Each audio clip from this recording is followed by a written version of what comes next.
السلام علیکم ورحمۃ اللہ وبرکاتہ۔ ناظرین، بہت سی احادیث ہیں جن میں ہمیں مسلمانوں کی یہودیوں سے مشابہت کا ذکر ملتا ہے۔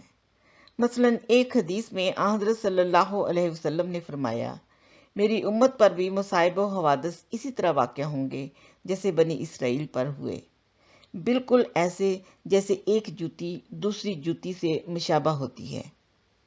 آج اگر ہم دیکھتے ہیں تو ہمیں مسلمانوں کا عقیدہ تک یہودیوں سے مشابہ نظر آتا ہے۔ یہودیوں نے بھی ایلیا نبی کو آسمان پر بٹھایا ہوا ہے اور آج تک آسمان سے اترنے کا انتظار کر رہے ہیں۔ حضرت مسیح نے بہت کہا کہ ایلیا سے مراد زکریا کا بیٹا یحییٰ ہے، مگر یہود ظاہر پرست آج تک آسمان کی طرف دیکھ رہے ہیں اور ایلیا نبی کا آسمان سے اترنے کا انتظار کر رہے ہیں۔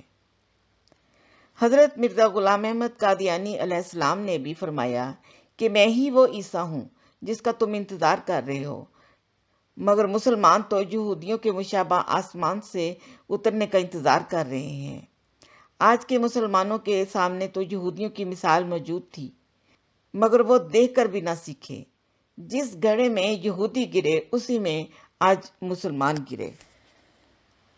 حضرت مسیح موعود علیہ السلام فرماتے ہیں، مسلمانوں کے تنزل کا باعث مسیح کو آسمان پر چڑھانا، حضرت صلی اللہ علیہ وسلم کو زمین کے نیچے مدفون بتانا ہے۔